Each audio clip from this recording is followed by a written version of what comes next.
आज शिव महापुराण जी की कथा के क्रम में आज शिव महापुराण जी की शतरुद्र संहिता का आज 36वां अध्याय।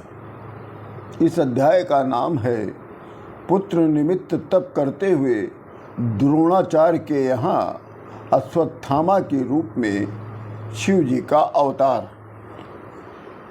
महाबुद्धिमान बृहस्पति के अंश से उत्पन्न महर्षि भरद्वाज के द्वारा आत्मवान आयोनिजा पुत्र उत्पन्न हुआ, जो धनुर्धारियों में श्रेष्ठ, शूर, संपूर्ण शास्त्रों का ज्ञाता, महातेजस्वी, अस्त्रवेत्ता। उनका नाम था द्रोण, जिन्हें महाभारत में द्रोणाचार्य के नाम से जाना जाता है। द्रोणाचार्य बुद्धिमान, बाण विद्या के पारगामी, वेदों में वरिष्ठ, अद्भुत कर्म करने वाले, अपने कुल का नाम बढ़ाने वाले। द्रोणाचार्य कौरवों के आचार्य, 6 महारथियों में से एक महारथी। कौरवों की सहायता के लिए पुत्र के निमित्त शिव जी को प्रसन्न करने के लिए उन्होंने बहुत बड़ा तप किया। उस तप से प्रसन्न होकर द्रोणाचार्य के समक्ष शिव जी प्रकट हो गए और शिव जी को साक्षात देखकर द्रोणाचार्य नतमस्तक होकर उनका चरण वंदन करके स्तुति किया। तब शिव जी ने कहा, हे द्रोणाचार्य, मैं तुम्हारी तपस्या से प्रसन्न हूँ, वरदान मांगो।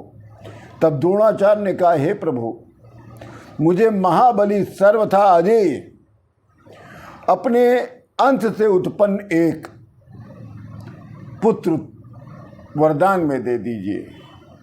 तब शिव जी ने कहा, हे द्रोणाचार्य, तथास्तु।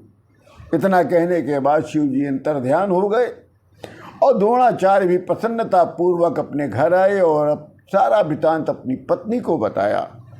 अवसर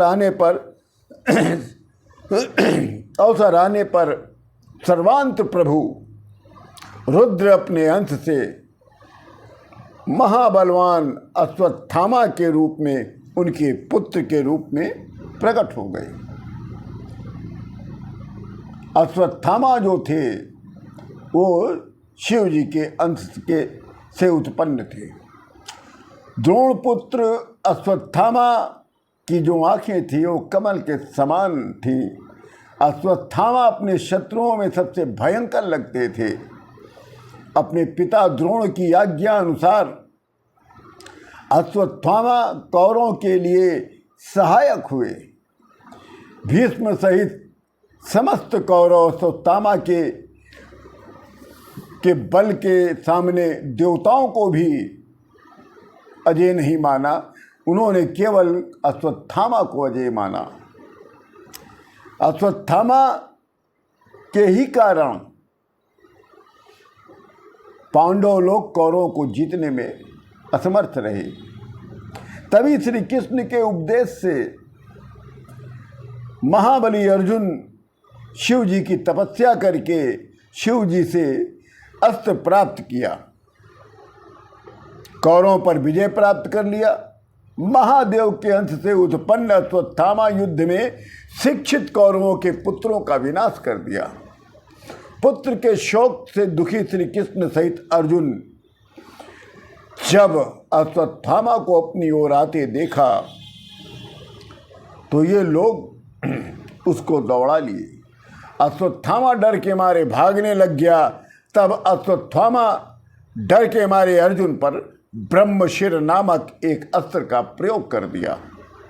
तब अर्जुन कहते हैं कि हे श्री कृष्ण, ये क्या है? ये दुस्सह तेज जो चारों ओर से हम लोगों को घेर रही है, वो कहाँ से आ रही है? मैं इसे नहीं जानता। तब श्री कृष्ण भगवान कहते हैं कि हे अर्जुन, तुम अश्वत्थामा को नहीं जानते हो।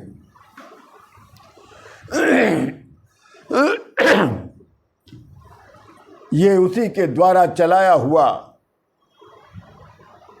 ब्रह्मास्त्र है इसके समान शत्रुओं का घातक कोई अस्त्र नहीं है।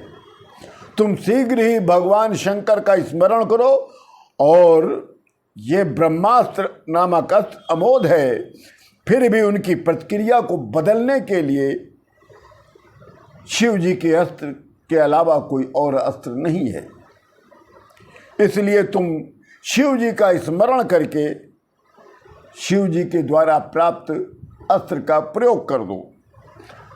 हे अर्जुन, तुम इस पर आश्चर्य मत करो। शिव जी संपूर्ण आश्रयों के स्थान हैं। शिव जी आजन्मा है और अपनी शक्ति से सारे संसार को उत्पन्न करने वाले और बाद में उसका संहार करने वाले हैं।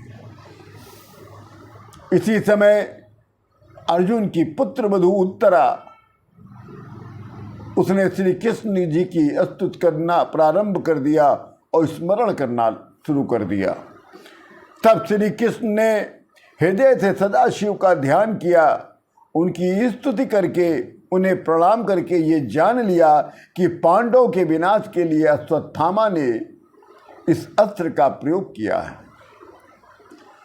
तब श्री कृष्ण शिव जी की आज्ञा से अपनी रक्षा के लिए इंद्र द्वारा प्रदत्त महातेजस्वी अपने सुदर्शन चक्र अस्त्र से उत्तरा के गर्भ की रक्षा किया।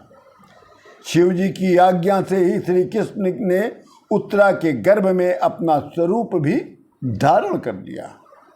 ये जानकर अश्वत्थामा उदास हो गया। तदंतर श्री कृष्ण ने अश्वत्थामा को प्रसन्न करने के लिए सभी पांडवों को अश्वत्थामा के चरणों पर गिरा दिया, नतमस्तक करा दिया। तब अश्वत्थामा प्रसन्न हो गया और पांडवों को उसने अनेकों वरदान दे दिया। इस प्रकार अश्वत्थामा के रूप में अवतरित शिव जी ने उत्कृष्ट लीला किया। त्रैलोक को सुख देने वाले शिवा अवतार अश्वत्थामा आज भी गंगा तट पर स्थित हैं, विद्यमान है। इसी के साथ शिव महापुराण जी के शतरुद्ध संहिता का ये 36वां अध्याय पूर्ण होता है। आप सभी लोगों को राम राम।